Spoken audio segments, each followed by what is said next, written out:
All right, let's do this thing. We're in it. One Shining Oh yeah. recap show.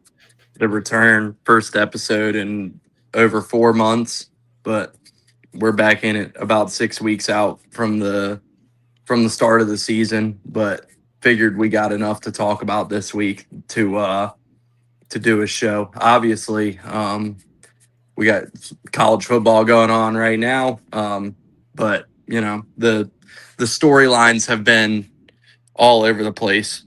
And yes, go fucking Sox. Thank you, Coop. That helped the Guardians. So, mutually beneficial for both of us. But yeah, plenty to talk about, obviously, with the storylines in college basketball this week. So figured why not a ramp up episode before we get into season previews and such. So yeah, with that going on, Jacob, how you doing tonight, dog? Doing good. Of course, it's the first week official start of practice for most teams this week. Um, like official preseason practice, and you've had some crazy storylines over the last 2 or 3 weeks in college basketball. I'm excited for college basketball, um, of course. But yeah, it's going to be a big episode tonight just to preview the season and just Hey, kind of get into some of the drama. keep it going for a second. I'm Okay. trying to retweet. I'm trying to retweet Okay. some of this stuff, and my phone's freaking screwing up. So just keep it going for a second. Okay. Okay. Yeah, we've just had some crazy coaching drama at both big and small schools. Just crazy stories coming out. Um, of course, the biggest news probably was Bruce Pearl's retirement at Auburn, uh, continuing the trend of some big time coaches retiring right before the season or towards like at the last minute. You had Tony Bennett a couple years back. You had Jay Wright. I think he and his was earlier, but you just kind of have some of these big coaches. Even early in the season last year, you have Jim Larinaga and other guys like that. And then you have a lot of drama as well at smaller coaching ranking, or some insane stories at Wofford, uh, Cal State Bakersfield, and St. Joseph's.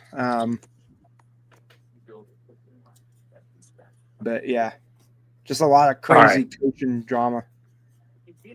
Well, we know the real reason we're all here, and what we got to start with, and the biggest story of the week, and that would be Sister Jean's retirement.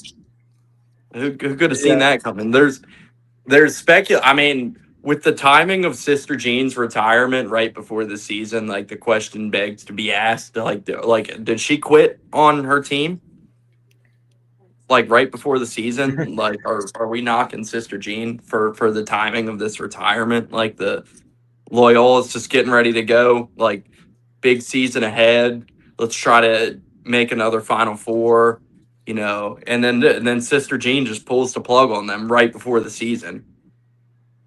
So, yeah, I don't know what the defense is going to be for Sister Jean and the timing of this retirement right before the season, but that was the story this week where I was like, we got to do an episode this week if Sister Jean retired.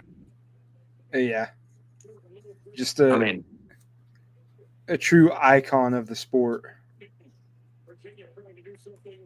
yeah, I mean, she could have done this in April and would have been fine, but to quit on these players right before the season, I just thought was a pretty low move by Sister Jean. I don't know, pretty indefensible if you ask me. Irreprehensible Yeah. or whatever. Yeah. Trying to stall for a minute to wait for Matt to join. Matt. I don't want to move on from Sister Jean without getting Yeah, yeah. hmm Matt's thoughts on that. Matt's Um, thoughts on the myth and legend. I mean, that's what we're here to talk about. So, yeah, yeah, and Well, I'm sure I didn't hear what all you said in the intro though, but yeah, with Wofford, Cal State Bakersfield, St. Joe's, yeah, a wild few weeks for sure. was there any other coaching changes? There's got to be. I think. Okay, that's it. Oh, Auburn had a Oh coaching well, I change. mean, yeah. I mean, I Yeah, mentioned, of course. yeah. Well, I was thinking if there. I thought there was one other like smaller school that had a coach like resign or something, but Yeah, I believe it's just those three. mhm, Trying to four. figure my phone is being ridiculous. Um, hold on one second. I know. Just keep it going for a minute. I'm trying to fix my phone from doing whatever it's doing. I know Cooper's a big fan of Sister Jean. Oh yeah, of Yeah. course. Um,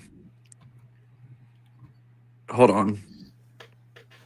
Man, we're off to a resign. Ooh, I don't know what my phone is doing, but it is not cooperating right now. this is like me when I get on a stream and then like it starts just lagging, like going fuzzy halfway through the stream, or my I, internet just implodes. I mean, I just got a new phone Mhm. and it is like just it's great for some things, but then there's things like this and like my Bluetooth's been having issues as well where it is just it is not cooperating with me in my ability to do this stuff. Um but we'll figure it out. We'll persevere. Um This this UVA game is insane. yes it is. That's I part of the I reason I'm trying to stall here too is cuz yeah, like Florida State's on the goal line and Thomas Castellanos almost threw a pick, like a deflected pick in the end zone. yeah, wild Yeah. scenes here. That's partially why I am distracted trying to do this stuff. Let's see. Oh, man, Ooh, this is not going well. If you're yeah, a Seminole, yeah, screw it. Let's watch the last play of this before we yeah. start rambling on Before we too start, much. What thrilling programming. We're like first 8 minutes is just like my phone not working and us watching football and talking about sister team. This is going fantastic so far. Um, yeah, let's see what Florida State does here before we get into it. want to see a field storm. Let's see. Oh, what a catch! Oh my god! Oh my god!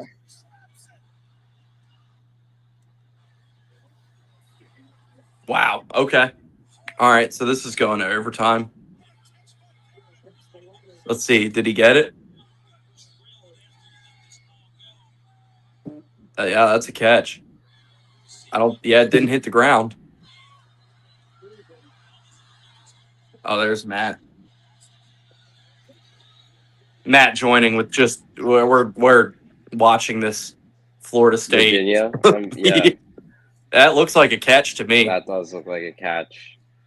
Um, Matt, we were talking for a minute. Do you have any thoughts? Like, did you think it was kind of despicable the timing of Sister Jean's retirement to quit on that team right before the season? That's a interesting question. I mean, at 106 years old, you got to wonder where her priorities are currently. They very respectable basketball history at Loyola with the Ramblers here. I think she is 70 years older than Drew Valentine, or 72 years older, Drew Valentine, the head coach. So I don't know if they were mixing on the same level kind of thing, but no, Sister Jean's great. Love Sister Jean. One of the great characters of college basketball, retiring early. at the ripe age of 106. Yeah, I mean, you wonder like how many great years of Loyola basketball she left on the table, calling it quits Oh this shit! They early in her actually. career. Putting I'm up sorry. Yoda I didn't numbers. know you could hear the review process because I wasn't watching the Yeah, same Yeah, play I'm on earlier. ACC shows the review center. which I is mean, good. Like, I mean, we were yeah, talking about that on the football show yesterday with transparency with officiating. yeah. Like, I like Well, that's this is going good. to get upheld because Yeah, it just did. Do they go for 2 or they kick the extra point and send it to uh, overtime? it wouldn't really be the worst idea to go for 2. They got no timeouts. Overtime. I mean, overtime probably benefits them given that they are the better team. They probably have more depth than Virginia. They can't stop anything. Like, I love the students just like standing on like the hill, like right yes, behind the field. awesome. Someone had asked me But- earlier when I was when we were watching this. They were like, what if it is raining? Is it just a giant mudslide or something?" I think, yeah. I mean, because Navy does the same thing. I've been there before. Yeah, It, so that hill's slightly more intimidating than Navy. yeah. We were at Navy one time and Christian caught the extra point and like ran away and tried to keep the ball and like the Yeah, dude just comes like yeah. hunted him down. It was like, we're gonna need that back. That's crazy. ETSU has a hill like that too, Mm. like behind the end zone. By the way, shout out to the Red Sox. Matt had to get that in there. Big time That was clinch. picked a Exciting clutch stuff. time this week, by the way, to get a free trial of Apple TV. Didn't even realize I had that, and I got into Apple TV to see how much it cost, and it was like, you have a free trial, and I was like, I will use that. That was a good night for that to kick in. Yeah. All right, well, yeah, we talked about the biggest story of the week, Sister Jean's retirement. I guess Bruce Pearl retired too. I heard. Yeah. So, yeah, that's yeah, I mean that's in all seriousness, that was obviously like the trigger for us to do this episode. Like, you know, we'd be doing a disservice as a college basketball program, like being a huge Auburn fan, to not kind of give like the story of Bruce Pearl's retirement, and I guess kind of like the oral history of his career and what led to him getting to Auburn and the end and everything. But man, like, did not see that coming. Like the day practice is starting to get that announcement, it was shocking. But yeah, Bruce Pearl called it quits. Over 30 years as a head coach, 10 years at Auburn, or 11 years at Auburn, whatever it was. 2 Final Fours, 5 SEC championships. You can go on with the accolades, but yeah, Bruce Pearl retired this week, and his son Stephen Pearl took the reins at Auburn.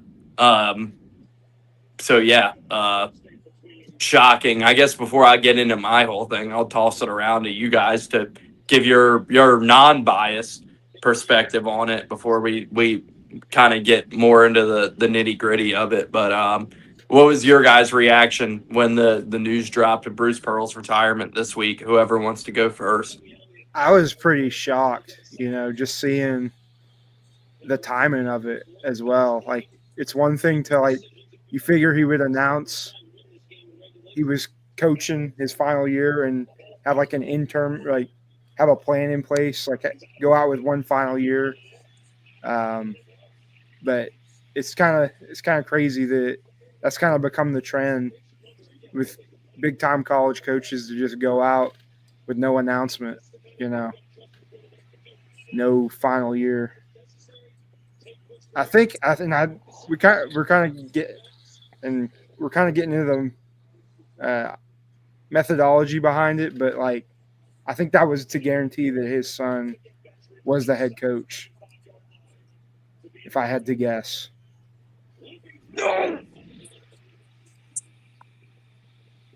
Matt. Sorry, Chandler Morris. That was a mistake. I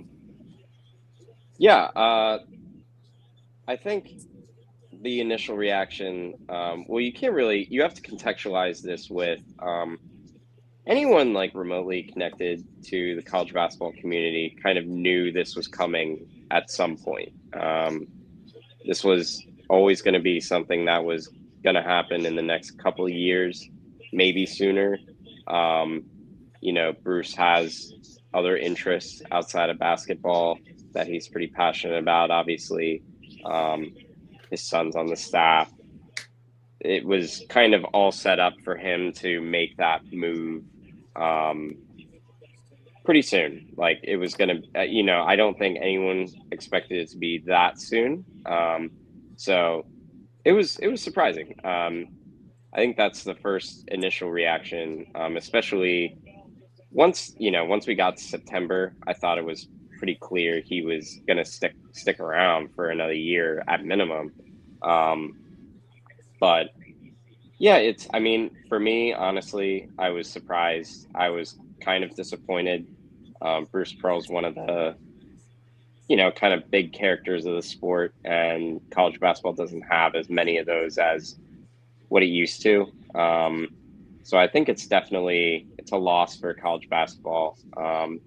Whatever you might have thought of Bruce Pearl as a coach, as a person, he was entertaining. Like he was always entertaining, just entertaining on the sidelines, entertaining in media, great with the fans. And for him to Auburn basketball was, it's hard to describe like what they kind of were before he got there. A dump. Without using the words like awful. Yeah, Nothing. without using the words like awful, terrible, just unwatchable. They were bad. Like that program was like either riddled with scandals or just terrible basketball. And he was obviously fired from Tennessee on ridiculous circumstances, but he found a home at Auburn, and last year that was the best team in the history of that program. And so he's certainly going out not on top, but the next closest kind of thing for him. So I think obviously we've seen this before where the coach kind of steps aside pretty late, so he ensures that the guy he wants to take the job takes it over. But this is a unique situation where it's not like an interim basis, because they gave him a 5-year deal. Stephen Pearl has a 5-year deal. So they are committed, or at least financially tied to him as the coach for the next 5 years now, which is crazy. But I think following Bruce Pearl is going to be a really tough act to follow for anyone, let alone his son. And I think that it sucks for college basketball as a whole to lose really any kind of character like Bruce Pearl. And the last couple of years at Auburn, you kind of got to see more of him and who he is. And some of that, as we've seen from multiple people in media, they did not like it. They did not care for that version of him. But he's a divisive bigot. Yeah. So I think I hope they forced him out. Just coach full of energy. Probably gave a hell of a recruiting pitch.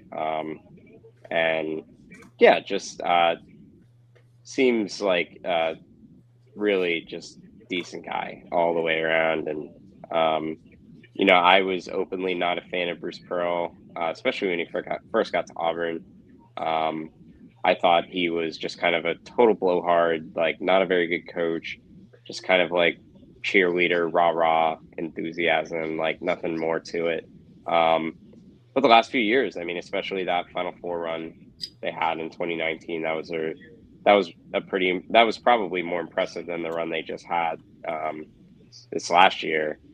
And then to put together, last year's Auburn team probably went to the national championship, 7 out of the last 10 years. But, they just ran into that Florida buzzsaw this last year. And, yeah, so I think it sucks for the sport that Bruce Pearl is gone, but I think the next step for Bruce Pearl, whatever that is, I do not foresee people remembering Bruce Pearl as Bruce Pearl, the basketball coach, for much longer, based on whatever he decides to do, whether it's in media or politics.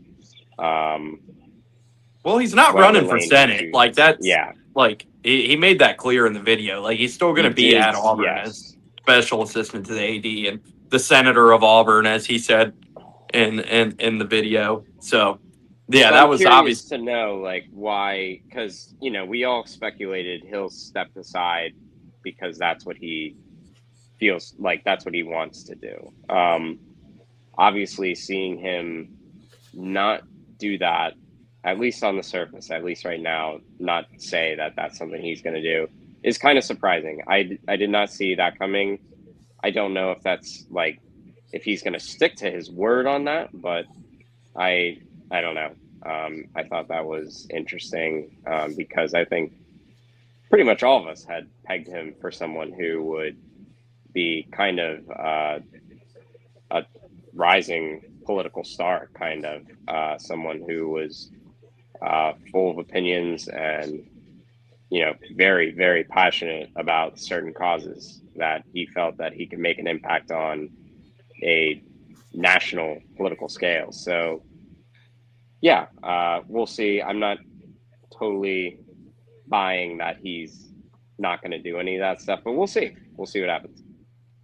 I think a big part of this is, like, number one, like, Bruce Pearl's 65 years old. He's been coaching over 40 years, I think. And he's got the Like, Leonard Hamilton genes. Like, he does not look 65. Like, he does no. not look 65. He doesn't coach 65. So, yeah.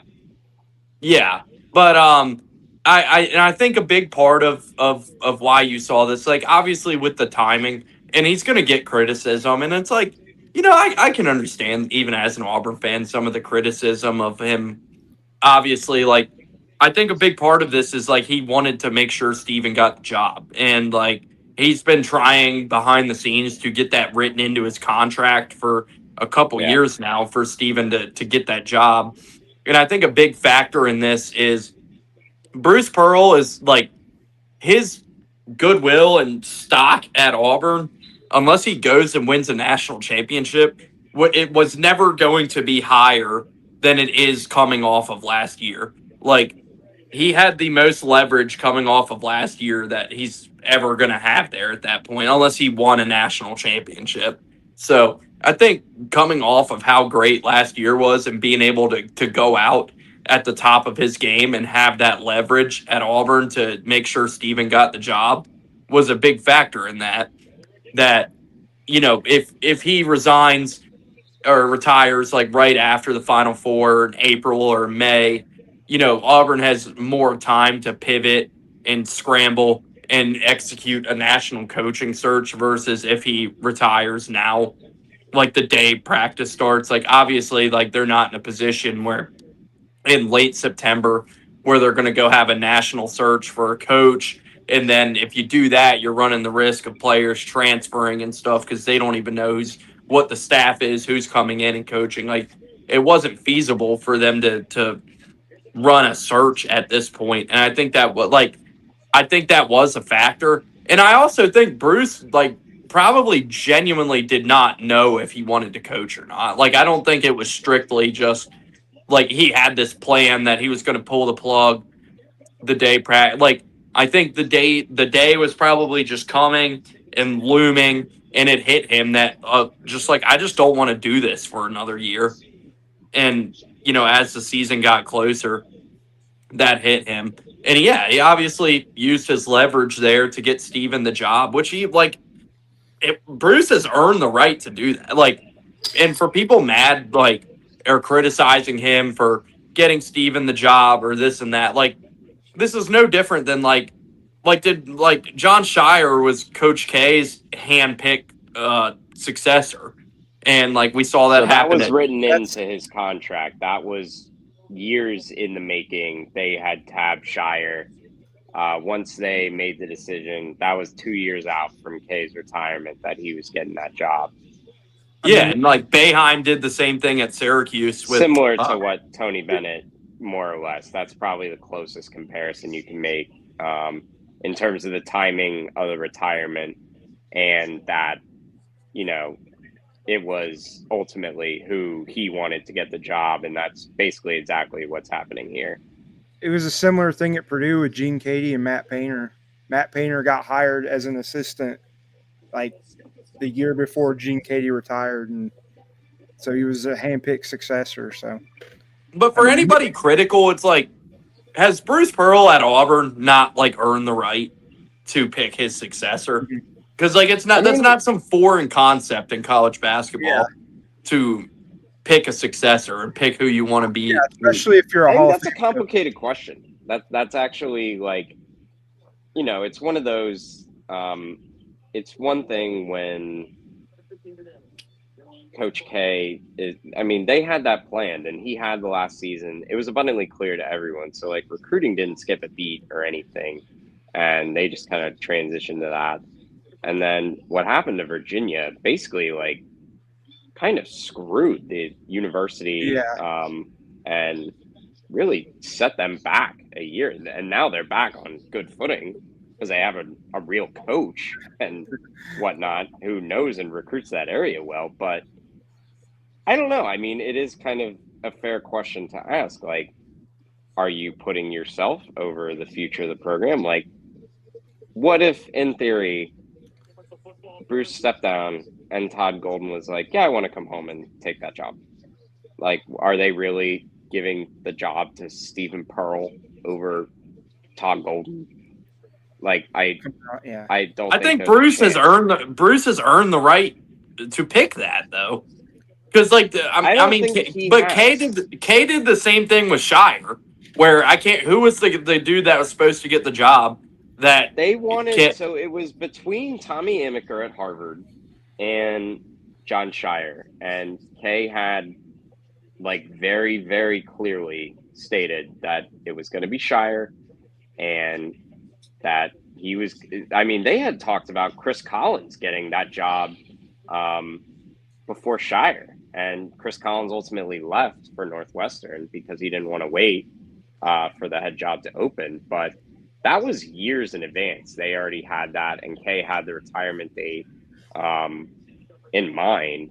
And also, like, Kay and Bruce Pearl are not in the same boat here. Like, I mean, at Auburn, Bruce, like, we're talking about Auburn, though. Yeah. It's like, that's like, I get, like, on the national scale, like, yeah, like, Bruce Pearl obviously doesn't have Coach K's resume. Like, but at Auburn, his resume individually at the own school. Like, I think it's like you have to factor in, like, yes, Bruce Pearl is an institution at Auburn, and without him, the basketball program would be nowhere near where it is now. But at the same time, like, in order to make sure the program continues on the trajectory that he set it on, I think in my estimation, they should have had a real coaching search. And if they found and interviewed that Stephen Pearl was the best candidate, then that should be the way they go. I would not agree in any circumstance if they were just like, yeah, well, like, you did all this, so now we just have to, like, set the program back potentially for. I feel like there's so much, but because of how why would you want to break? Is, why would you want to break what is working at Auburn? Like, where, like, Bruce Pearl had a great staff with Steven and Ira Bowman and Mike Burgomaster and Chad Pruitt. I think, well, Pruitt's gone now, but like, he had his guys there. So, like, do you not want to maintain his guys and what's working there? I think that's a fair question to ask. I think that then remains that you have to answer the counterpoint to, like, okay, well, so you're basically saying, like, okay, so this wasn't really Bruce. This was just the incredible staff he had around him. And if he steps aside, then the program will continue to be on the same track it is, because that was what was really the driving factor behind the program the whole time. Like, Well, I don't think if that is Kelvin what Sampson took over for Kelvin Sampson tomorrow, I do not think Houston would be as like set as they are now. Like, I don't think it's just that simple to be like, well, we're keeping everything else in place instead of like, I just think that's a huge risk to run. And But Bruce the gave price these of getting it wrong is too high. Yeah. To me, Bruce gave personally. these assistants, like Burgermaster was the offensive coordinator, like Steven was the defensive coordinator. Like all these assistants had roles and were a huge part of the game plan with Bruce. That's how Bruce ran his staff. It wasn't just like Bruce made calls like in game for like certain things he wanted, but like he gave these assistants like the freedom to like insert that like their game plans and how they wanted to like this wasn't just a system where it was Bruce Pearl and a bunch of yes men and Bruce Pearl's doing it all and the other guys are just there for fluff. Like Bruce gave these guys freedom to run their sides of the ball and wherever he put them in the program how they wanted to run it. So Yeah, like and I mean UConn has that as well, where Dan is Dan's in charge. He's the brains pretty much there. Luke Murray runs the offense and helps game plan. Kamani Young runs the the defense at times. Like they switch roles all, so like I don't think it's a foreign concept. And like we can talk about like offensive defensive coordinator. It's not the same as like it is with like a football team or anything. Like sometimes the offense that day is just like, hey, let's get the ball to like Zach Edey today like 40 times, and that becomes like it's like it's all dependent on the players. And well Burgermaster's official title is offensive coordinator. Yes, and that's his thing, but I don't know. I just think it's a lot of risk being like, okay, so you're basically banking on like Bruce Pearl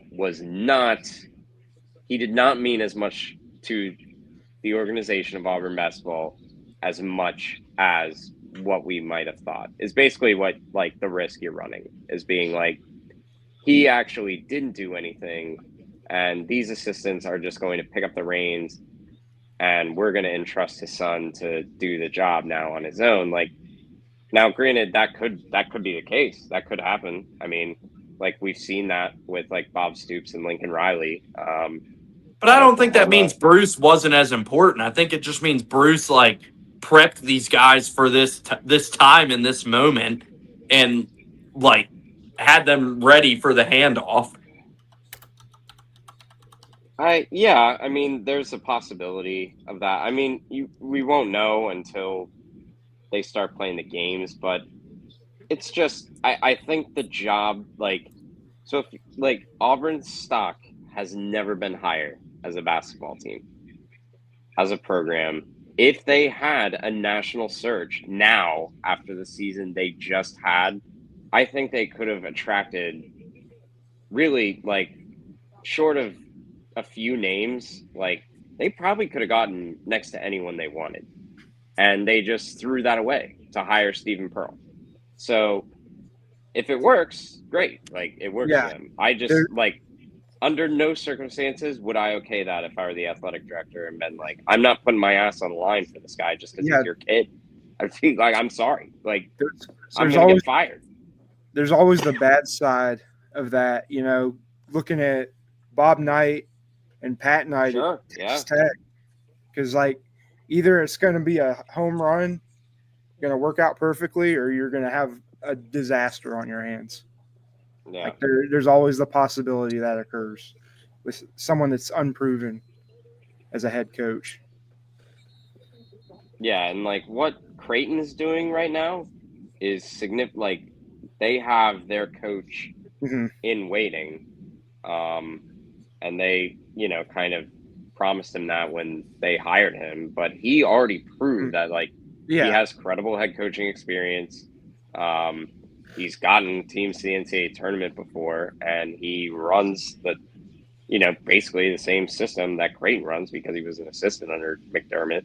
So, like, they have that down the road already figured and written into his contract. I feel as if that is a much different transition that they're making than, like, what Auburn's making now. I think just the timing of if they were, like, coming off of, like, being a 10 seed and going out in the first weekend, I think it's a much different conversation. But, like, well, yeah, and that's why I said, like, I think that factored into Bruce is like he has more leverage and pull at Auburn right now than he's had at any other moment.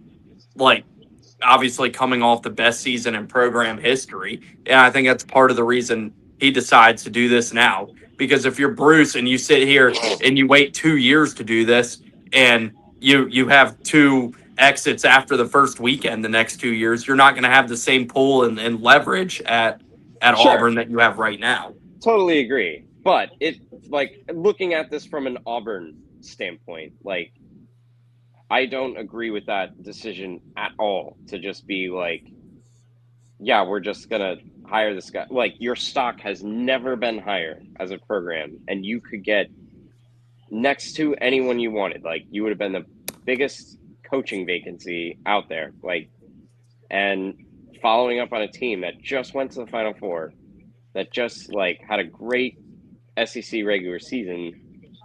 Like, I think they could have gotten anyone, and I just would never have been the athletic director to be like, yeah, well, he's your kid, so we're just gonna, hire you. Like, You think Auburn could have gotten anybody in September, like right now? No, but if they ran like if Bruce Pearl knew, like, if he was like, okay, this is it for me, like, I'm gonna be done. I refuse to believe he just, like, woke up one day a week ago and was like, yeah, I'm done. Like, he clearly had this plan. This was calculated. So the reason there's backlash is because of this very conversation. Is because of it's not the nepotism or anything else. It's just the, like, you don't want to say selfish, but, like, this move could potentially really, really screw the program and, like, what they have going for it. And it would be a shame for them if it did, but, like, if he retired just after the season, if he knew he was going to go, then yeah, they probably could have gotten whoever they wanted. And now they can't. And now they're in this, they box themselves into this position, like, where there's just so many unknowns, and the SEC is so good now that you run the risk of him getting overwhelmed very quickly with this being, like, his first head coaching experience at this level. And this is just how, like, you look at all the best coaches in college basketball today, like Dan Hurley went from, like, St. Benedict's High School to Wagner to Rhode Island to UConn. Matt Painter had Southern Illinois to Purdue. Like, all these coaches usually, like, Todd Golden had San Francisco. Before that, he was at Auburn, and then now he's national championship coach at Florida. Graham McCaslin, like, you can go on. So it's just, like, I feel they're putting him in a very difficult spot to just be like, yeah, you're on, pal. Like, the best college basketball conference in the country, maybe ever last year. It's like, the expectation is for you to continue this and keep this up. So I think that's a tough ask, and he could do it, and it could all work really, really well, and the continuity will still be there, but it's just such a risk. It's just a huge, huge risk the way I see it. So we'll see what happens, but yeah, I don't know. I just feel like there are a lot of unknowns, a lot of questions now that Auburn has to answer that are not Bruce Pearl's problem, but it's going to be tough. And Houston will have to answer these same questions whenever Kelvin retires and Kellen takes the job, because I think that's going to be what they do. But yeah, it'll be the same kind of thing there. So we'll see what happens. But yeah, I just think there are a lot of variables involved, and yeah, we'll see. Yeah. Yeah, I mean, I just like, I get what you're saying. Like, it's definitely not an easy ask for Steven. Like, and yeah, like, I don't think I don't think it's just going to be seamless and Auburn's going to be back in the Final Four this year or anything like that. But like, I think that staff is as well positioned and comfortable enough to. One of you has an insane amount of noise going on. It might be me. How about? Yeah? It sounds like one of you's in like a Sorry. washing machine. Like, Is it me picking up sound from my or my phone? No, it's not me now because I have my phone. it's fine now. So, Okay. There you go. but yeah, no, I mean, yeah, like I'm sure there will be growing pains, but like I said, it's just like this isn't a new thing in college basketball where we've seen guys get wow. Okay. Wow. Okay. Like that storm was insane. Like they just ran right over the players. Like, my God. That's the band from the Stanford Cal game in the 80s all over again. That is the craziest field storm I've ever seen. Like, yeah, that was nuts. The security is like probably. Well, first of all, that touchdown should have stood. I think I don't think so. He was bobbling. Really? Okay. Because he was like, Norvell is going to be he is not going to be good about this in media. Charlottesville, Virginia, the most magical place on earth. Yeah. If he had it on if he had the ball against his body, it would have stood. But he was like, he had like his one hand on the ball, like doing that. But yeah, back to Bruce. Yeah, like I said, I just think he like if this is what he wants to do at Auburn, and this is what I don't think Bruce would just set the program up for failure. Like he wouldn't put Steven and Auburn in this position if he didn't think Steven and his staff were ready to take the reins from him. Like I don't think he did this just to get Steven the job, and he just doesn't care what happens from here. Like I think he cares about Auburn and cares about the program and doesn't want to see it all just fall apart. And it's like I think he's earned the right to make that decision, and I think you got to trust the judgment because when has he failed Auburn since he's been here? Like he built that program, so are you not going to trust his judgment? Post him being on the bench and retiring, do you trust his judgment and his decision making now? Of course you're going to. I feel like I trust his decision making as a basketball coach. I don't necessarily trust anyone's decision making when the kids are involved and that just goes sideways. There's so many things that can go wrong with that, and he's a phenomenal basketball coach, but I do think it was his first priority to get his son the job.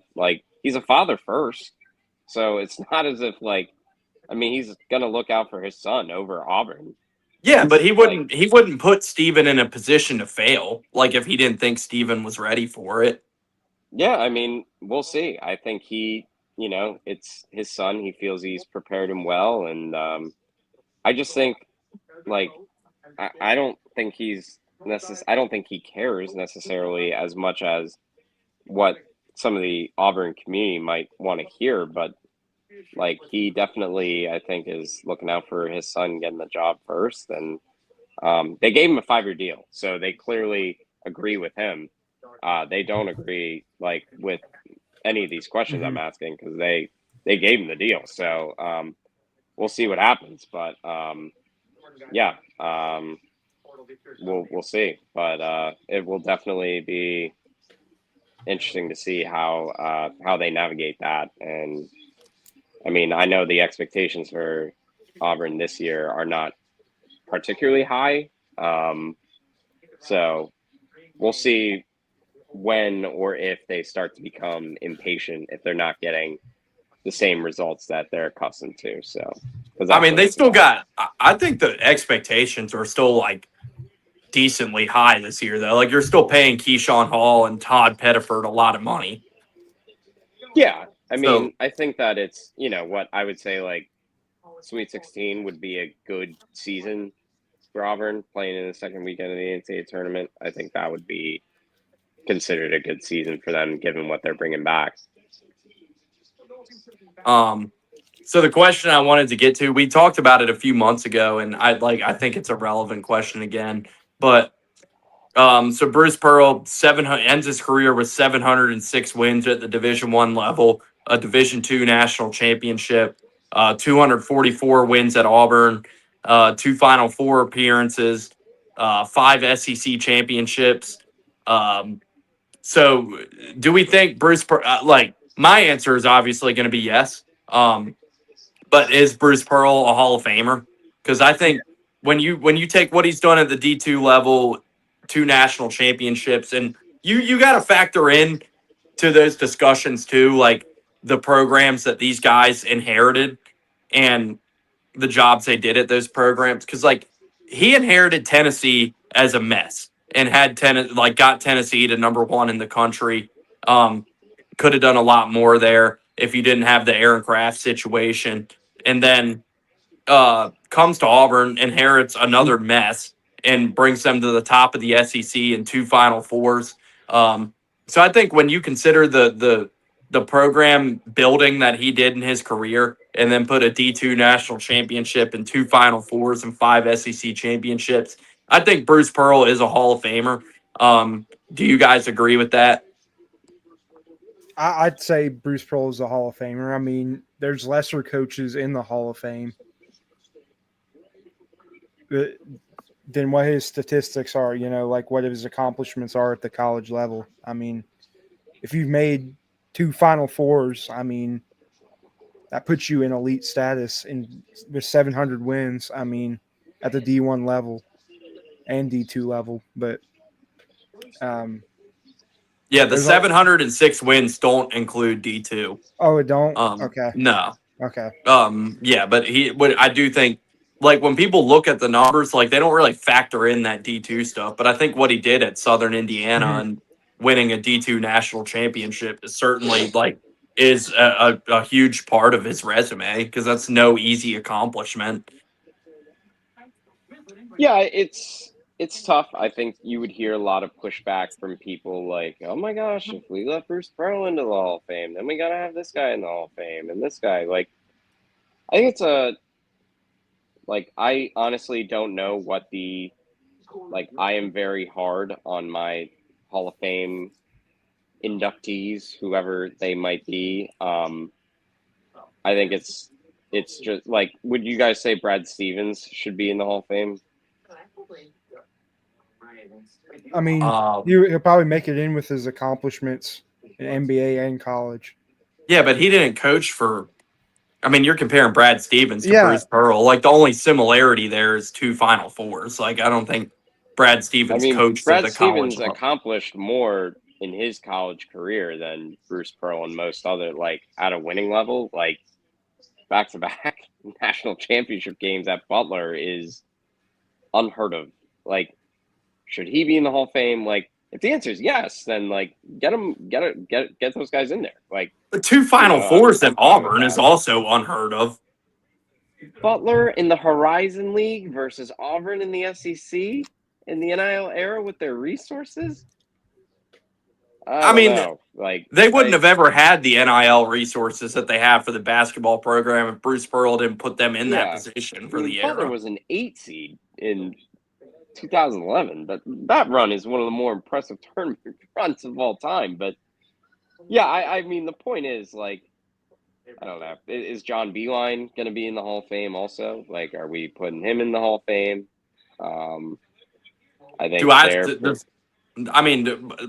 but Brad Stevens doesn't have anywhere close to 700 wins. Like, that's a big factor here. Yeah, but, like, I think Butler University would not be what it was without Brad Stevens and, like, where they are now, them joining the Big East. And I think that is and Brad probably would have, like, won as many games as what he would have wanted if he never went to the NBA. But, like, what about, like, John Beilein? He's pretty similar to Bruce Pearl in his career accomplishments. Would he be in the Hall of Fame in your estimation? I mean, but like I said, like the D2 national championship factors in here too, does it not? Like, Yeah, the Basketball Hall of Fame is like all leagues. It's not Yeah, just I college mean, there are basketball. high school coaches, Yeah. and Bob Hurley's in the Hall of Fame. I mean, it's a tough ask. I don't know. For me, I feel as if I would be a very like harsh Hall of Fame voter. Like, I just, like if you don't have a certain amount of Final Fours, or if you haven't won a title, I don't know. But do you think the Deion Thomas situation at Illinois and the Aaron Kraft situation at Tennessee and those scandals like affect that at all I as do like a actually. knock I think against him? Hall of Fame voters are petty, and I don't think they. I think they vote with a vengeance one way or another. I don't think Bruce Pearl is universally loved by everyone in the college basketball community. Um, he certainly got some, I don't know what you would call it, some gray areas in his resume that have aged better given the current climate of college athletics. But at the time, like people hated Bruce Pearl, and people Yeah, I still mean do that's now. how he Like, ended up at the D2. It's one of the best like image repairs I'd say like you've ever seen. Where like he was persona non grata after the Illinois stuff, like um or when he was at Iowa and what he did to Illinois and all that. Like that's how he ended up coaching at the D2 level, and like the image repair he did after that. And I think it's commendable. Like to repair your reputation after something like that, which I mean, however you feel about that, it's like I mean, he didn't commit a crime. yeah, it's a tough one, and I don't. Yeah, I think people will hold that against him when it comes time to vote on that stuff. I kind of liken a D2 national championship in this regard to like Olympic gold medals in the NBA. Like, I don't think people will have like, I don't think that will move the needle for many voters. Um, I don't see that be, especially for someone like Bruce Pearl, who is so polarizing in the college basketball community. So, Now you're sounding like Mike Wilbon.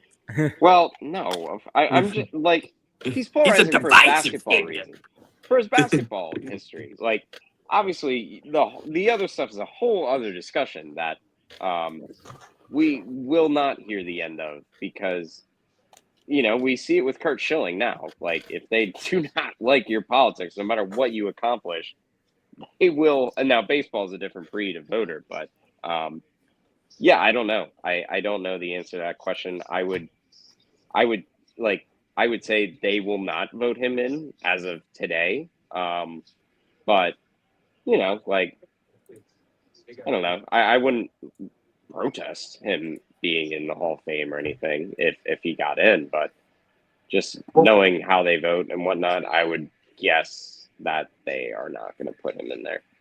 Well, we're hanging the banner because it's 2 votes to 1 here. First Yeah, go inductee, for it. Bruce Pearl is a One Shining Recap Show Hall of Famer. First Yeah, hang it. inductee.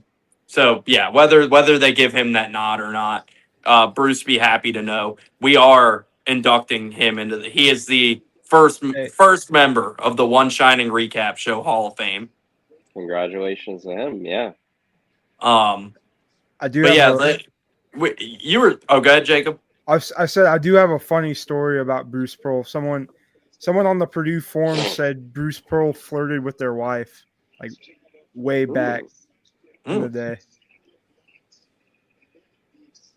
Okay. So there you go. Definitely. Infidelity might go against Bruce Pearl with the voting. Yeah, that could be a problem. I mean, we already got Hugh Freeze at Auburn. Like, yeah, that is true. But no, I mean, just like you said, like though earlier, like one of the best characters in college basketball. Like, we're gonna miss him. Like, I mean, so many great quotes and memories and gifts and like. But I think like if I just think back, and I mean, if you guys got like any moments, obviously, like it's not as much to you, like not being an Auburn fan as to me, but I think like the best personification of what I truly think Bruce Pearl's character is, because like a lot of people don't think like a lot of people think Bruce Pearl is fake. Like I'm not gonna beat around the bush on Several that. people. Yeah, people think he's a politician, like, and he's fake, and he's not what he represents himself to be. But I would just push back on that so hard with what I've seen Bruce do for Auburn and the stories I've heard and what he's done for people and done for players and done for the community at Auburn. I think it couldn't be further for the truth. And I don't think that was ever more personified than in the 2019 tournament in the middle of the Final Four run when Chuma Okeke went down and he gave the interview after Chuma's injury and was like crying, like not just emotional, like he was crying, and he that was a tough blow for Auburn and that team. Like Chuma was the best player on that team, and for him to go down, he was the only NBA player on that team, and for him to go down, that was a huge loss for them. And in the middle of that run, like he was obviously like tore up, emotional about it, and was able to motivate his team. And like he said in that interview, he said we're gonna rally, and he was able to rally that team to get to a Final Four and be on the verge of a national championship after that injury. But I just think in that moment after that injury, like for anybody who doesn't think Bruce Pearl is like a genuine guy, like you could see how much he cared about Chuma and cared about his players in that moment. And that was like of all the great Bruce Pearl moments, like that's probably the one that stands out to me the most.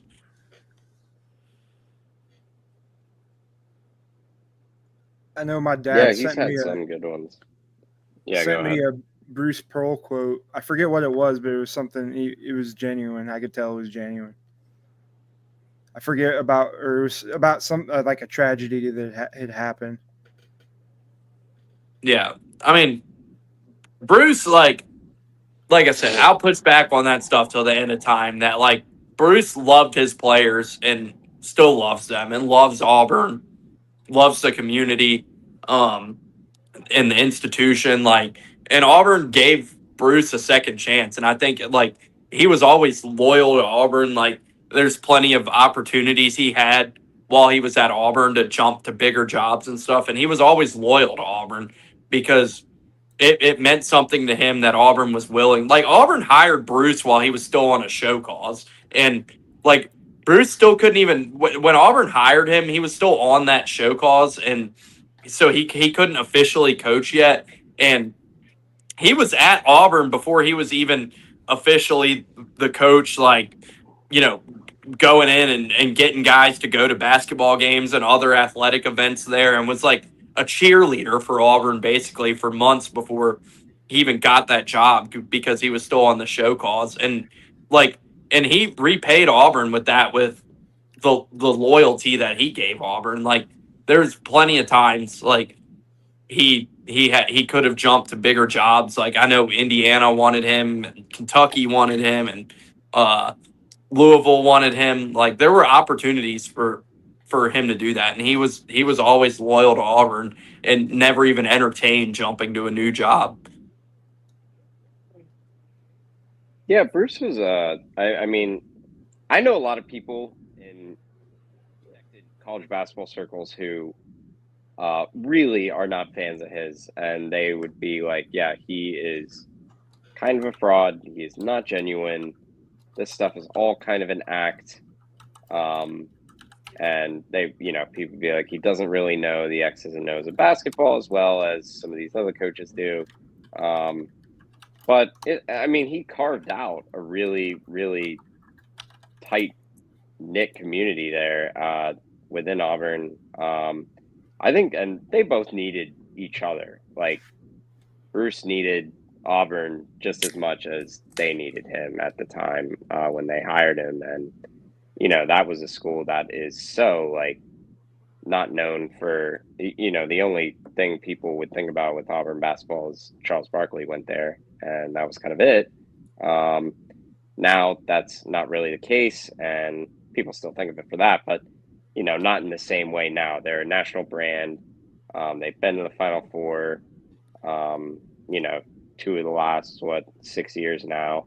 So I think all that stuff. I think people feel strongly about him one way or another. But yeah, I just think he is kind of unapologetically who he is with the media, and the media loved him. By all accounts, like, he was great with media, great with the fans, great with the students. So yeah, I think that he was a really polarizing figure for all those reasons, and I think the sport of college basketball will miss him as one of the characters of the sport. Yeah. Well, I'm gonna miss the hell out of him, obviously, and but I'm confident for the future and what Steven can do for Auburn. But yeah, just you know, if I ever get the chance, like, I'm just like, I can't say thank you enough to Bruce for everything he's done for Auburn and the memories he's given us, and just taking this basketball program from the dumps to one of the top 10 programs in the nation. I don't think that's crazy to say. So yeah, just can't thank Bruce enough for everything, man. We're gonna miss the hell out of him here for sure. I mean, and luckily he's still gonna be here. He's still, got the special assistant to the AD title. Like, he's still gonna be around. He's going to the Texas A&M game tomorrow. So he'll be there. He still loves Auburn. He'll still be around, and couldn't be happier to still have him around. But it's been a pleasure, and I'm gonna miss the absolute hell out of Bruce Pearl. Probably my of all, like, I'm sure we all, like, over the years with all our teams and all our sports have, like, our favorite coaches. Like, obviously me and Matt are huge Belichick fans, and unfortunately that didn't end well and isn't going well at North Carolina. But I can definitively say that Bruce Pearl is my favorite sports coach of all time. Like, without any hesitation. I adore Bruce Pearl, and I will forever. I do have a question for everyone. After Mike Wilbon's comments, any chance he was forced out? Are we seeing this the wrong way? Oh my God. Yeah, coming off the greatest Was he season in program forced out? history. Yes. Yeah, greatest He was season in forced program out, yeah. history, Final Four, number one most of the year, and they said, "Get out. Yeah. Get out. I think You're done." I think it needs to be entertained. I mean, But we're gonna hire your son, but get out. Like, yeah, what an idiot. I used to love Mike Wilbon, and it's like, what a fucking, like, watching some of these media figures and their brains just deteriorate over the years and see what they've turned into. It's sad. I used to love Mike Wilbon, and Mike Wilbon was, like, just one of the best media figures in sports, and an incredible journalist before PTI was even a thing. And it's like, fucking hang it up, dude. Like, because you're just destroying your legacy now. Every time you go on and say something as fucking stupid as what he said about Bruce Pearl, like, you're a fucking moron, dude. And people are just losing respect for you day by day. The more of a fucking idiot you prove yourself to be. goodness gracious, scorched earth there. I personally love PTI and love Wilbon, but yeah, that was a bit shocking. That was like, okay, a weird reaction to him retiring. Like, I don't know what. And I loved how it's just like, oh, you weren't a fan, huh? He's just like, doesn't really know how to respond, because that clearly was not what they had talked about. But yeah, very Well, and they very had Bruce polarizing Pearl figure, on, Bruce like, Pearl. because, like, Yes, they yeah, did like, he often. was on, he was on PTI a lot. Like, I remember being a kid when Bruce was at Tennessee, and he was on there all the time. Like, after they beat 2008 they beat Memphis when Memphis was #1 in the country. That was when they had Derrick Rose. Yeah, And it was 1 Chris versus Douglas 2. Roberts, Joey Dorsey. Yeah, that was a huge game. Saturday night in Memphis. Tennessee beats them. And then that Tuesday, they had to play at Vanderbilt. And, like, everyone had Bruce Pearl on. And he was on PTI, their 5 Good Minutes segment. And he killed it. Like, everybody loved him. They were just like, man, this guy was the best. Because ironically, they ended up losing next game at Vanderbilt. So they weren't #1 for long. But yeah, like he was awesome there in the media. And then I guess they all just decided to take very, very differing views one way or another on him. So yeah, weird to see how that's shaped up. It's just, imagine being that much of a fucking shallow fucking moron that Mike Wilbon is. That, like, this is a guy who's been good to you, has been on your show for years, who your partner, who you've been with forever, Tony Kornheiser, obviously thinks fondly of, who's an incredible basketball coach. And that's your reaction because you don't like his fucking politics. That you go on the worldwide leader of sports and say something fucking as stupid and moronic as that. Like, just what a fucking moron. Like, get people like that off of fucking television. Like, what a fucking idiot. Yeah. Anyway, yeah, Bruce Pearl, love the guy. And yeah, we'll see what happens with Steven, but I guess anything else on Bruce Pearl, Stephen Pearl, Auburn before we bounce around to some of these other stories? I know. I was thinking about it. I'm guessing this has been in the works since the spring, and they just finalized the contract for Steven like the day Bruce retired. I'm guessing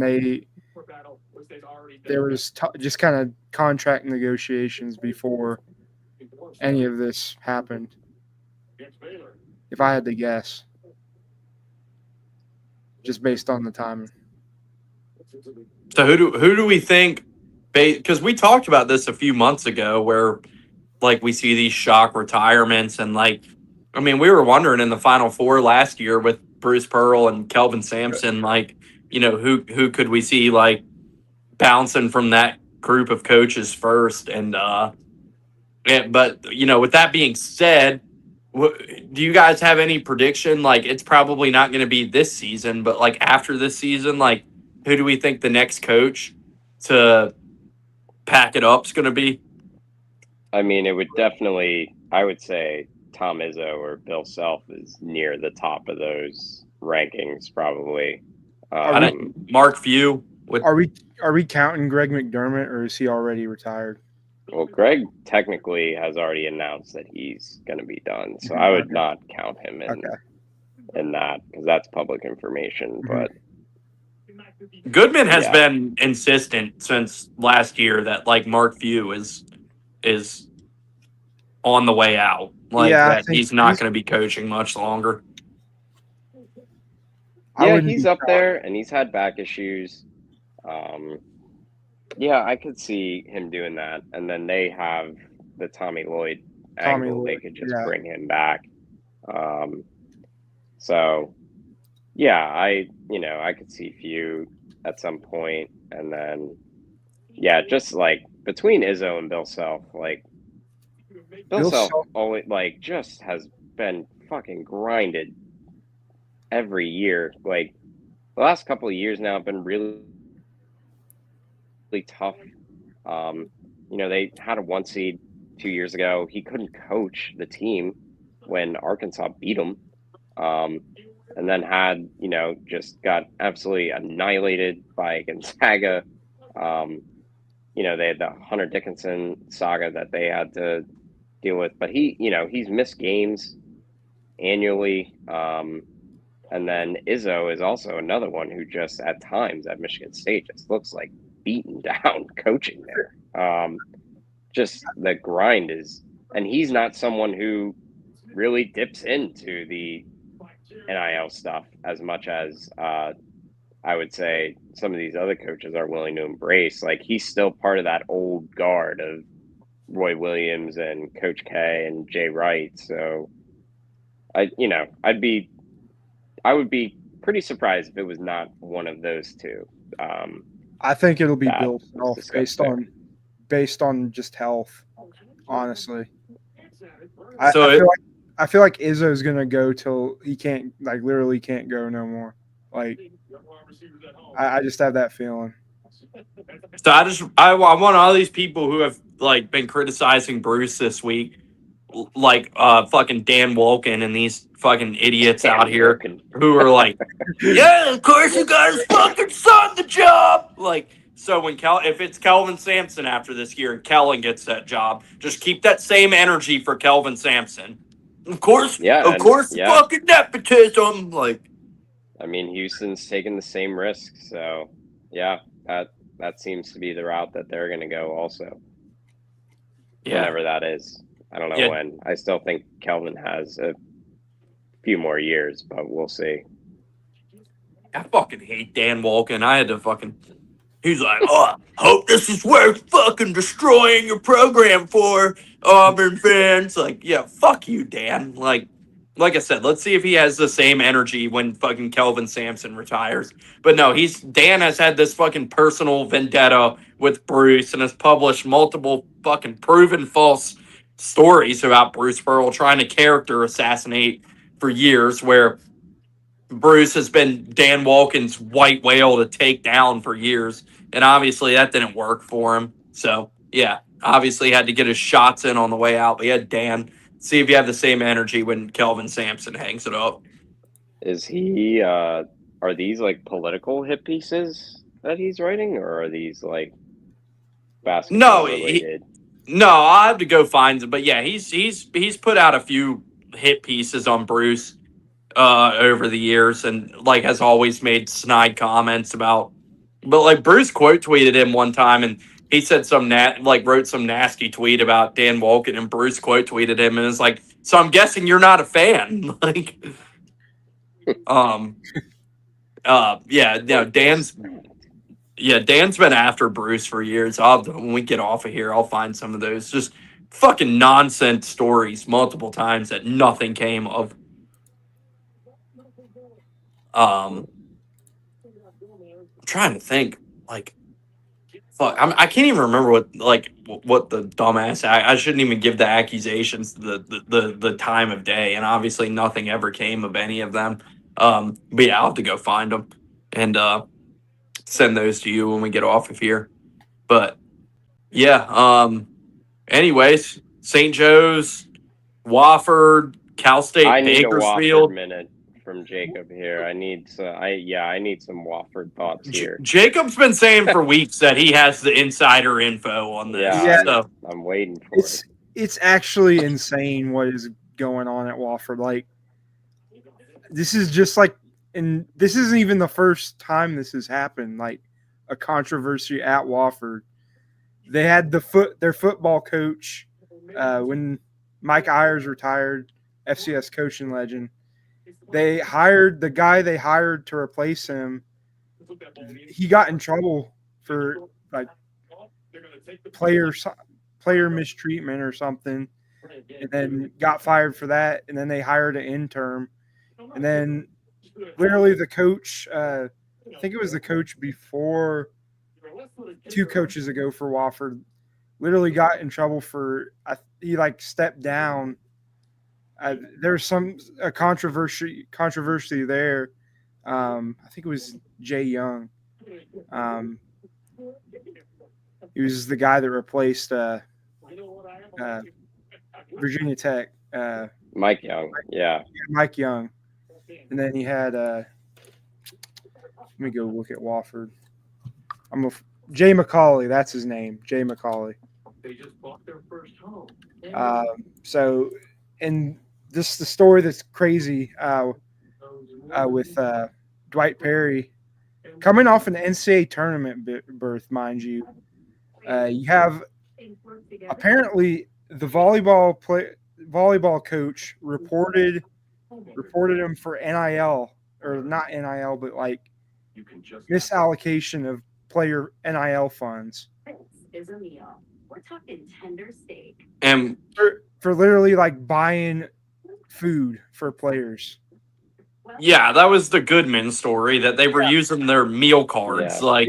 when they shouldn't have been active or something, whatever the fuck. Yeah.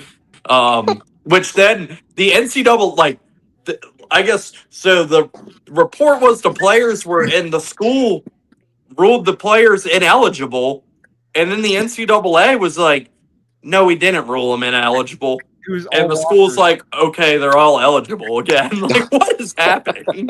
I really have no freaking clue. It's insane. Wofford must have like no control over their athletic department at all. Like that's what you get from a country club school. Got him. Yeah. And the guy they hired looks like the typical Wofford student. Kevin Giltner, former Wofford player himself. He looks like a typical Wofford grad. I mean, he's like 33 years old. Like, Yeah. like, he looks like a frat boy from Wofford. So, as far as the SoCon goes, where's Wofford standing in the hierarchy of things? Does this affect them in any way going forward? Yes, it does. I would say they this year it's going to be tough for them to go back to back. If I had to guess. Well, SoCon every year it's hard for anyone to go back to back. Yeah. I mean, Wofford did not have a good year last year. Yeah, they just that's kind what of makes looked it. into it. They looked into all the top teams imploding pretty much, and either getting hurt or imploding in the conference tournament. So it's wild. Still wild that the coach that got you the NCAA tournament got undone by something as stupid and bizarre as the volleyball coach reporting him. So why did the volleyball coach report him? Like, I'm guessing she was jealous. That's literally the reason.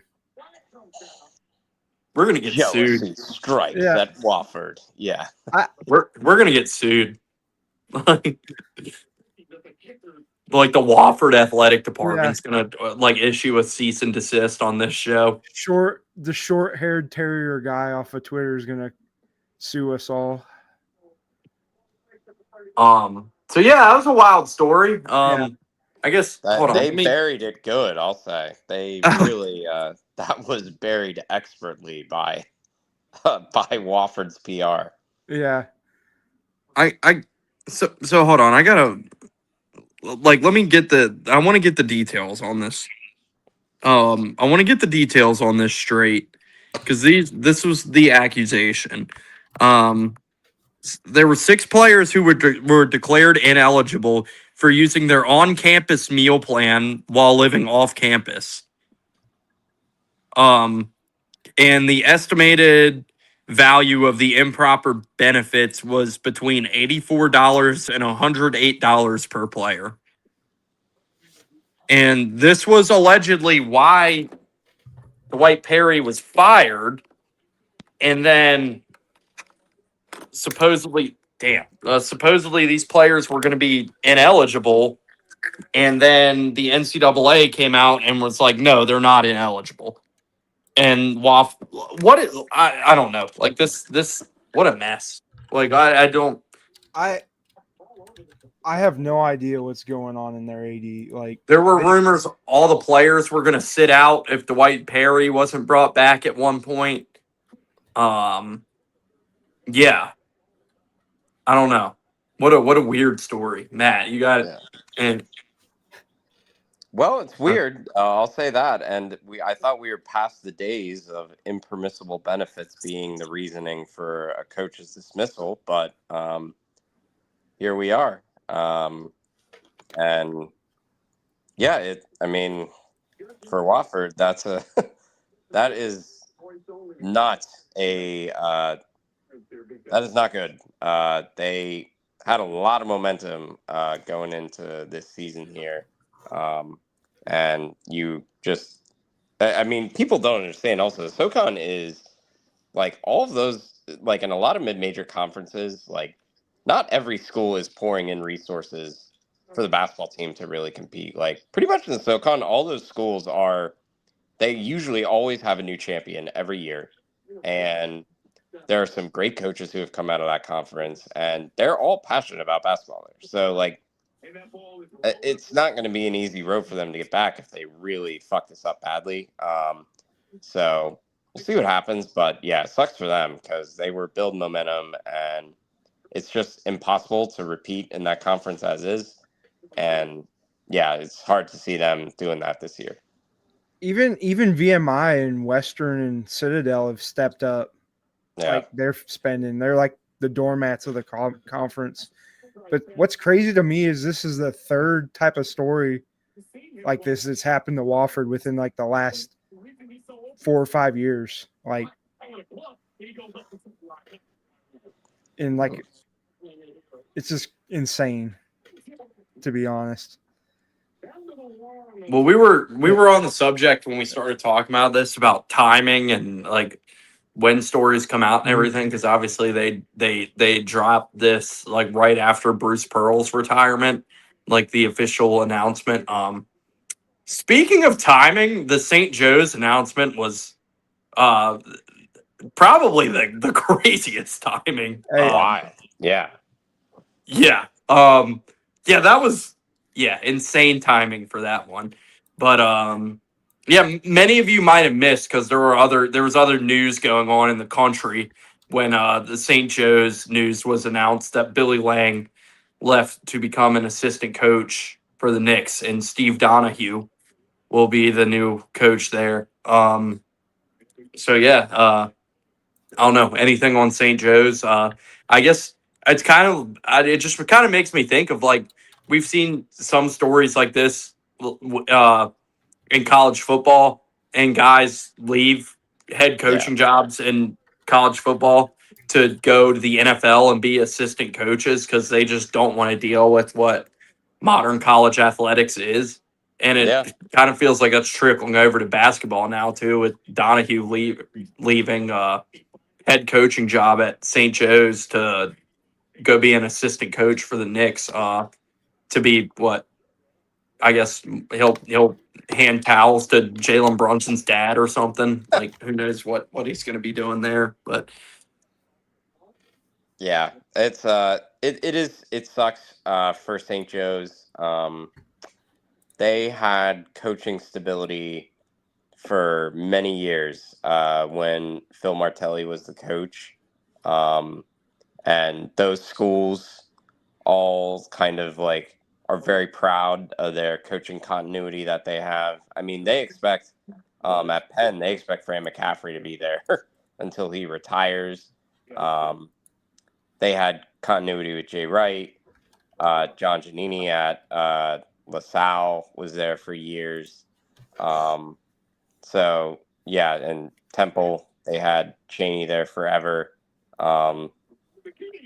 Yeah, and Fran Dunphy. But yeah, I think that for St. Joe's, it's a loss for sure. And that's been a team that they had a good team last year. They were, I think, fourth in the A10 regular season. Rasheer Fleming was unbelievably good for them. That's a huge loss. He's going to the NBA. But the overarching point is not necessarily the projection for St. Joe's having to change coaches this fast. But yeah, it is an interesting trend. Jeff Hafley, really successful head coach at Boston College, just basically wanted out and wanted out of college coaching and everything that came with it. Now, as the defensive coordinator for the Packers, he's probably going to line himself up well to be an NFL head coach here pretty soon. Chip Kelly did that, going from UCLA to Ohio State to now the Raiders. Gus Malzahn did that, leaving UCF, going to Florida State. So I do think it's, whereas we would have seen like your Division I head coach in the Atlantic 10, it's now no longer like a lateral move or a downgrade to go be like an NBA assistant. if your end game, especially, is to be an NBA head coach. And at St. Joe's, I mean, your NIL resources are not the same as what you would be dealing with in a power conference, and it's definitely, you're not going to have those issues in the NBA. So I don't know if that's a trend that will continue. I think basketball is very different in football. One, because you don't have to recruit as many players. I think the recruiting side can be really, really taxing in football, a little more so than basketball at times, for those guys, just because of the amount of players you have to recruit, have to fit them into the system. I think it's a little easier for basketball. So I would be surprised if you just saw like a mass exodus of like high level mid-major coaches that just were like, yeah, I'm gonna leave and go join the New Orleans Pelicans staff or something. I don't see that happening, but I wouldn't be shocked if that was something that continued, because it is a thing and not everyone is a fan of the current climate of the sport. And that was probably a situation where he wanted a simpler like job where he I don't know what his salary is going to be, but like NBA assistants get paid relatively well. So yeah, it's interesting. I don't see that being a trend that continues that much, but we'll see. I didn't think that was going to be the case when Jeff Hafley left Boston College, and here we are. It's happened multiple times now. So yeah, it could be something that continues. Honestly, I think St. Joe's fans, I saw like the reaction thread on Reddit. They weren't too sad to see Billy Lange go. Like he didn't accomplish what he set out to do there. Even Yeah, with like he had a a scorer tough. like Fleming. Yeah, so they had, I mean, they've had talent over the years, and they haven't really turned it into postseason success. And the A10's good. Um, they can do a little more to compete. I mean, Dayton, the last few years has really been the class of the conference, and then you had VCU really become a force last year. Um, George Mason under Tony Skinn has really improved. Um, and, those three alone were just between VCU, Mason, and Dayton are just, I mean, that's a good conference in itself. All three of those were tournament caliber teams. And, for St. Joe's, while they've had talent, they just haven't been able to quite get over that hump consistently. So, yeah, I don't know if, I'm sure they would have welcomed the coaching change if they knew that they could have, a more thorough search for a head coach, and it didn't come at this early in the season, or this late rather, before the season starts. So, yeah, the timing of it does them absolutely no favors. So you got to think that this is probably going to be a rough St. Joe season coming up. Yeah, and then the third one on the docket to talk about, I assume, if nobody else had anything to add on St. Joe's, was whatever's going on with Rod Barnes at Cal State Bakersfield. But yeah, that's a wild story. He's been there for 14 years, been a pretty successful coach there. And he had a coach, an assistant get coach indicted for on human trafficking. Yeah, human trafficking and horrible charges. Then the AD was out and Rod Barnes was out. So God only knows what. I mean, were they in the know that this assistant was doing the stuff he was accused? Yeah. I don't know, man. Like that's That's a fucking crazy story there. Yeah, I think that might be the wildest story of them all, just for the simple fact that there was a coach literally committing heinous crimes on coaching staff. Yeah, It's like almost taps into the Baylor stuff that happened. Yeah. The Baylor murder, basketball murders. Yeah. What's his name? Dave Bliss, I think his name was, or something. Where that might take the cake as the craziest one, unless that the Bakersfield staff was running like a human trafficking ring or something. That might take over the top spot. But yeah, that is wild, and obviously it's an awful story, and I don't know where you go from here if you're that basketball program. And they're gonna be, because like Bakersfield was like a solid program, and like I mean they went to the NIT semifinals a few years ago. Like made a tournament under Rod Barnes. Like they went from being a doormat, like a small D1 school, to being a consistent team in the Big West. And he was there for 14 years. Like that was a solid program. Yeah.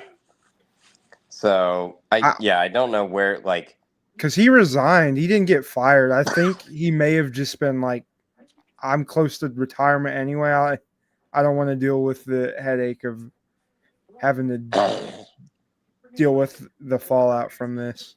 I mean, like, yeah, not to, but like when Joe Paterno was fired at Penn State, I mean, the immediate thing was like, well, if this guy has the slightest bit of involvement in this, so much as knowing this was going on, that warrants it. So I don't know if that was a situation where they're like, hey, you've been a good soldier to us. You can either like resign with dignity on your own, or we might just have to publicly go in another direction.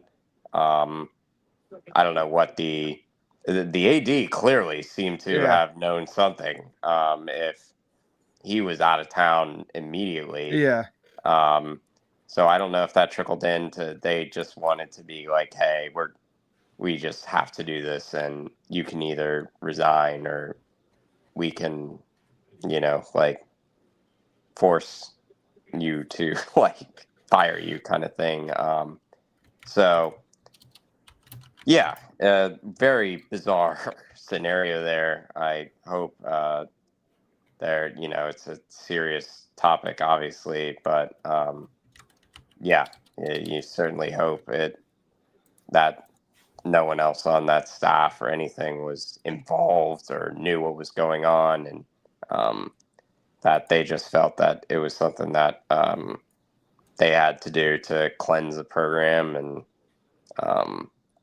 yeah, but that would be sad if Rob Barnes was involved in any way for a variety of reasons. So yeah, but that's definitely, I would say, the weirdest, like wildest story to come out of any of the head coaching drama that we've seen in college basketball. You imagine Bakersfield too, like now with you imagine a lot of those players are probably going to get out of there. So like Bakersfield is probably going to be a good bet to be at the bottom of the Big West this year, like all the serious stuff aside.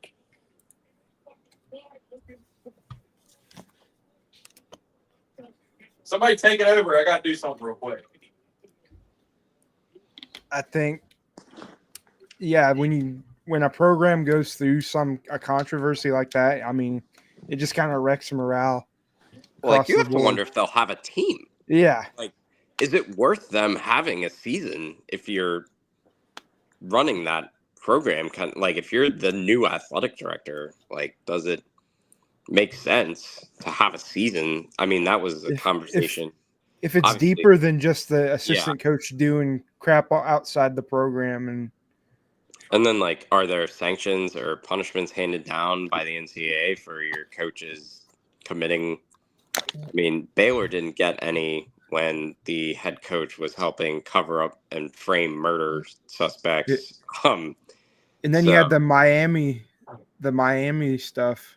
Yeah, and that was entirely around impermissible benefits and relationships with agents and boosters. And well, I'm talking about the guy on the team that murdered his teammate. Oh yes, that was The guy holy smokes, they just yeah. found a witness alive Goodness, that they thought yeah. was dead.